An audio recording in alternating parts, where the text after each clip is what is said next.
क्यों तो हर रात हो रहे राशन नहीं है, आई ना रहा तो कहाँ से देने हम। उन्होंने कहा कि अगर गरीब हैं तो बच्चे क्यों पैदा कर रहे हैं। बताइए, ऐसी ऐसी भाषाओं का प्रयोग कर रहे हैं हम लोगों। ये हमारा लास्ट पॉइंट था कि अगर यहाँ सुनवाई होती है तो, नहीं तो हम थकार के बैठने ही वाले हैं। मजबूर हैं हम लोग, हमारे कोई सुनवाई कर ही नहीं रहा है। ग्राम आलमपुर का स्थान, नाम बाबू सिंह सन ऑफ लाखन सिंह, ग्राम आलमपुर का स्थान से। सर, हमने कई बार शिकायत की है आंगनबाड़ी के खिलाफ। आंगनबाड़ी हमारे यहाँ जो है राशन वितरित नहीं कर रही है। वर्ष 2023 में मात्र केवल 3 बार ही राशन वितरित हुआ है, उसके बाद वितरित हुआ ही नहीं है। अगर हम उनके पास जाते हैं मांगने के लिए तो वो हमें धमकाती हैं। एक बार तो हमसे अभद्र भाषा में बात की उन्होंने, कहा कि अगर हमने कहा कि हम गरीब लोगों का राशन मत मारिएगा, हमें राशन हमें जो सरकार दे रही तो हमें मिलना चाहिए। तो वो ये लोग कह रहे हैं, उनके आंगनबाड़ी के जो पति हैं उन्होंने कहा कि अगर गरीब हैं तो बच्चे क्यों पैदा कर रहे हैं। बताइए, ऐसी ऐसी भाषाओं का प्रयोग कर रहे हैं हम लोगों के साथ। हम अपना हक मांग रहे हैं, उनसे भीख नहीं मांग रहे हैं। हमें हमारा हक मिलना चाहिए। हमने अपना हक की लड़ाई के लिए कम से कम पिछले 6 महीने से हम शिकायत पे शिकायत करे जा रहे हैं, लेकिन कोई सुनवाई नहीं हो रही है। थक हार करके हम आज इस तहसील दिवस में आए हुए हैं, हो सकता है हमारे यहाँ सुनवाई हो जाए। इससे भी पहले आपने किस किस को शिकायत की? हमने इससे पहले सीडीपीओ महोदय के लिए शिकायत की थी और एसडीएम महोदय के लिए शिकायत की थी और ये जो है बीडीओ साहब के लिए शिकायत की थी, लेकिन उन पर भी कोई भी अमल नहीं लाया गया। इसके बाद फिर हमने डीएम महोदय के लिए जांच की थी, शिकायत की थी। उसमें भी डीएम साहब के आदेशों पर 3 अधिकारियों की एक टीम बना के भेजा गया था। उन अधिकारियों ने पूर्व सुनियोजित योजना के तहत आंगनबाड़ी से मिलकर के और उन्हीं के पक्ष में रिपोर्ट पेश कर दी।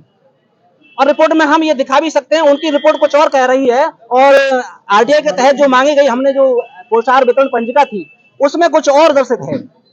वर्ष 2023 में जुलाई माह में अधिकारियों की टीम ने जो प्रदर्शित किया है कि जुलाई में राशन वितरित हुआ है आंगनबाड़ी के यहाँ, लेकिन जो पोषाहार वितरण पंजिका की जो हमें लिस्ट मिली है उसमें यह दिखाया गया है कि यहाँ हमें इस महीने में राशन सरकार से प्राप्त नहीं हुआ है। अब बताइए, ये सत्य किसकी मानी जाए। मंत्री जी ने क्या आश्वासन दिया आपको? मंत्री जी यह कह रहे हैं कि इनकी एप्लीकेशन को रिसीव कर लीजिए और देखो संबंधित विभाग अधिकारियों से जांच कराइएगा। सकते हैं, आप देखते हैं मंत्री जी से हम पहली बार मिले हैं, हो सकता है सुनवाई हो जाए, लेकिन इनसे पहले हम और अधिकारियों से मिल चुके हैं, विभागीय अधिकारियों से कोई सुनवाई नहीं हुई है। हम तो थक हार करके जब यहाँ आए हैं। ये हमारा लास्ट पॉइंट था कि अगर यहाँ सुनवाई होती है तो, नहीं तो हम थकार के बैठने ही वाले हैं। मजबूर हैं हम लोग, हमारी कोई सुनवाई कर ही नहीं रहा है।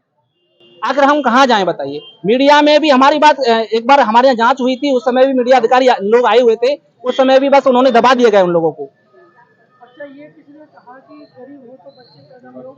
ये आंगनबाड़ी के पति हैं, उन्होंने ये कहा था कि अगर आप गरीब हैं तो बच्चे क्यों पैदा कर रहे हैं जी।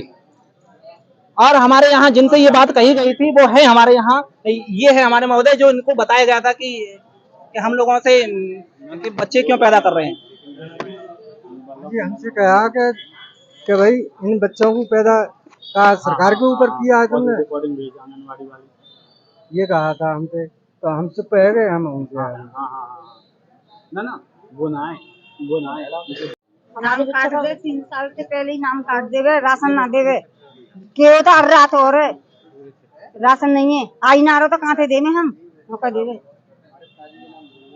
तो फिर हम दिगर यहाँ में क्या करें फिर।